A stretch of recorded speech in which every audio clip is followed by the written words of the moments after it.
Just the numbers, right? Okay. Hi, everybody. Hi, everybody. All right.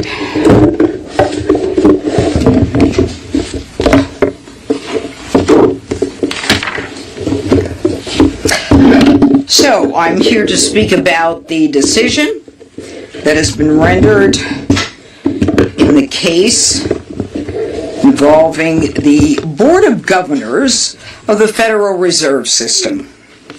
Now, the American public is fed up with public monies that seem to go into a black hole, especially in D.C., where no one is held accountable.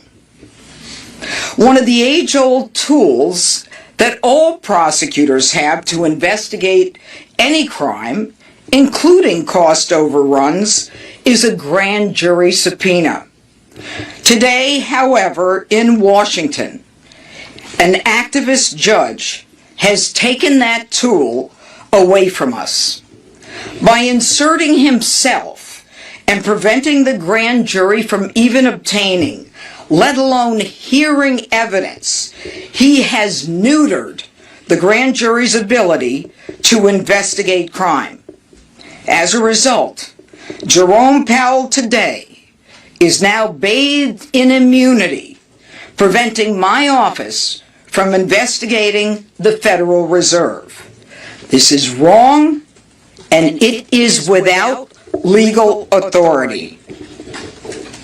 In June of 2025, Jerome Powell testified before the Senate Banking Committee, making, quote, questionable statements that did not comport with publicly available documents, and that was regarding the atrocious cost overrun of more than $1 billion. I didn't say million, I said billion, in renovations to his headquarters. This from the man who says that he is the steward of our public funds. In November, the United States Attorney's Office began an inquiry. Prosecutors from my office gathered information for months before we served 2 grand jury subpoenas. On December 19th, we sent an email to the Federal Reserve to have a conversation, a meeting, or even a phone call to discuss our concerns. There was no response. On December 29th, we sent an email to have a conversation, a meeting, or even a phone call to discuss our concerns. Again, we were ignored. We, in fact, asked to meet the first week in January. We were ignored. It was at that point that 2 grand jury subpoenas were issued to the Federal Reserve, not even to Jerome Powell. Again, no response, no compliance, but instead a woe is me video by Mr. Powell falsely claiming that he was being threatened with criminal indictment. And claiming victim status, Powell proceeds to call his political friends in D.C. and around the world to gin up support for himself, all the while refusing to produce simple documents. Now enter local District Court Judge James Boasberg, whose written decision on its face makes clear his antipathy toward President Trump and this administration. He quashes both subpoenas, thereby prohibiting us from reviewing any records and precluding us from submitting records to the grand jury. That grand jury, of course, comprised of ordinary people. Ladies and gentlemen, no one is above the law. But for the first time, a judge is ruling that a grand jury subpoena on its face legal in all regards, can be ignored because a judge thinks the subject is beyond reproach. This is a decision that is untethered to the law. It creates chaos where any defendant who wishes to evade an investigation, guilty or not, can allege I'm a victim, I'm being targeted, and therefore you cannot investigate me. And if you find the right judge, he'll buy it. This is the antithesis of American justice. Exonerating anyone without any records, without an investigation or question, is not how our criminal justice system works. This judge has put himself at the entrance door to the grand jury, slamming that door shut, irrespective of the legal process, and thus preventing the grand jury from doing the work that it does. So what is the law? What is the law? According to the United States Supreme Court, the highest court in the land, certainly higher than the court that Boasberg is on, a grand jury, every grand jury, has broad discretion to, quote, investigate merely on suspicion that the law is being violated, merely on suspicion the law is being violated, or because it wants assurance that the law is not being violated. In fact, the court says a grand jury may act on tips and rumors. Right here are the cases and the citations from the highest court in the land. And yet this judge is shockingly requiring the government to show something akin to probable cause, and those are his words, probable cause, in order to justify the issuance of a grand jury subpoena. Folks, probable cause is not and never has been the standard that prosecutors in this country need in order to go into a grand jury. This is not and has never been the law of the land. And so this decision today by Judge Boasberg runs directly afoul of our highest court's admonition that courts and judges must not and cannot saddle grand juries with mini trials and preliminary showings that impede a prosecutor's investigation and thus frustrate the public's interest in the fair and expeditious administration of justice. No one, folks, is above the law. And this outrageous decision will be appealed by the United States Department of Justice. Go ahead, sir. Do you think that your office's failure to attempt to prosecute 6 members of Congress? I'm not here to talk about 6 members of Congress. I'm here to talk about the fact that the grand jury has a job. They look at evidence. They decide whether they want to indict. If they don't indict, so be it. And if you want to know what the judge thinks, go ask him.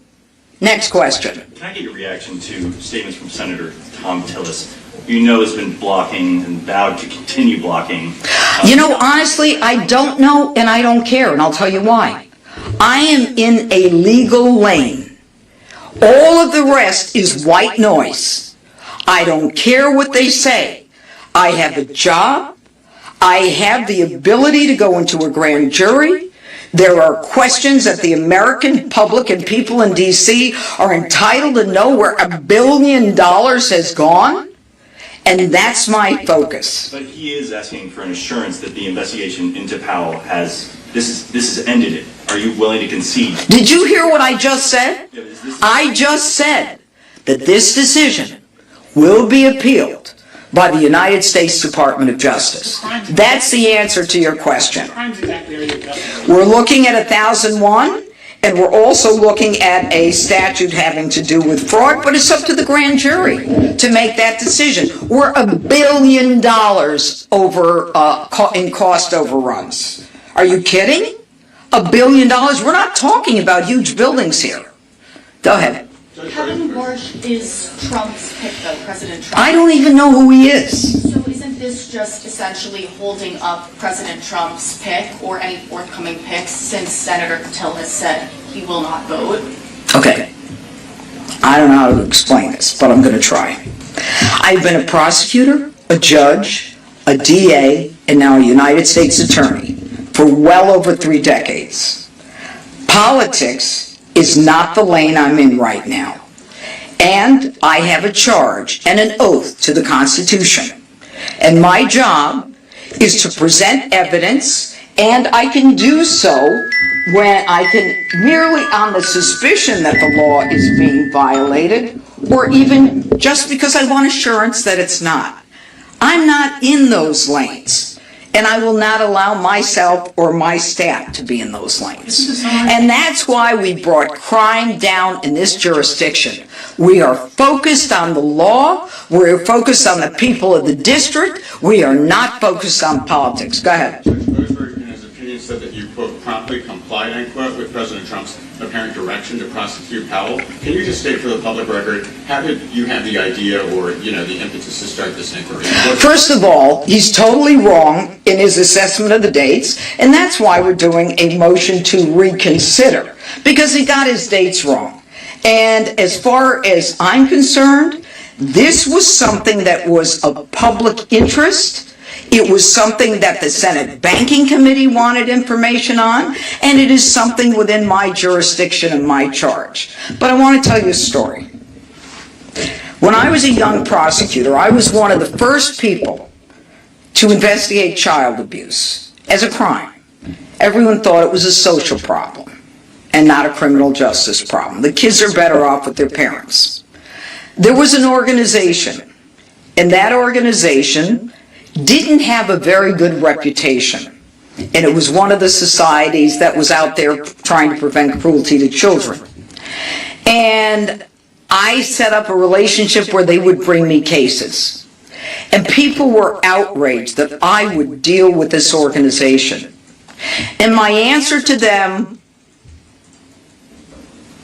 30, 40 years ago, I'll deal with the devil.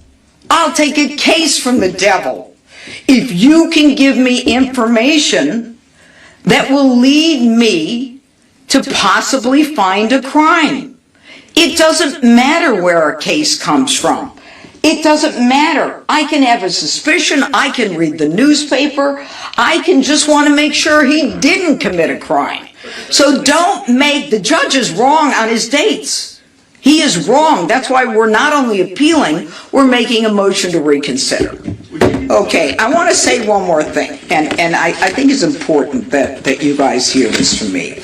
There's another way of looking at this, and that is that it's not just the public being fed up with this stuff.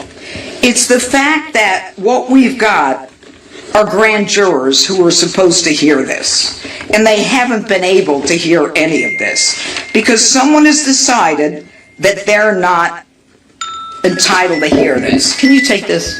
Thanks. This process has been arbitrarily undermined by an activist judge. We have a process. We have been asking for information about a matter that has raised questions in many people's minds. Senate banking, the public, the papers, it doesn't matter. So give me the information so I can assess it.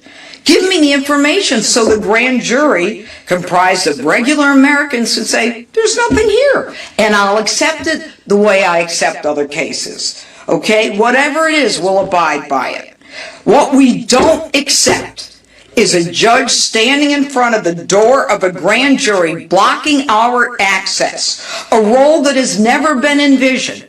A role that will now be used by other defense attorneys around the country who's going to come in with a client and say, oh, my client is being targeted. Don't you dare go in the grand jury. A judge says, yes, the guy's bathed and washed in immunity, and you can't go after him.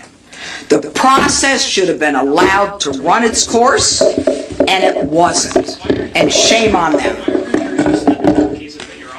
Oh, cut it out. Do you know how many convictions we've got? Cut it out. You're in one lane. We have cleaned up this city. Yeah, historic, really? I'll tell you what's historic. What's historic is that I prosecute everything other than 10% of the cases, where the United States attorney before me didn't prosecute 67% of the cases. That's what's historic. I'm willing to take a not guilty. I'm willing to take a no true bill, because I'll take all the crimes and put them in.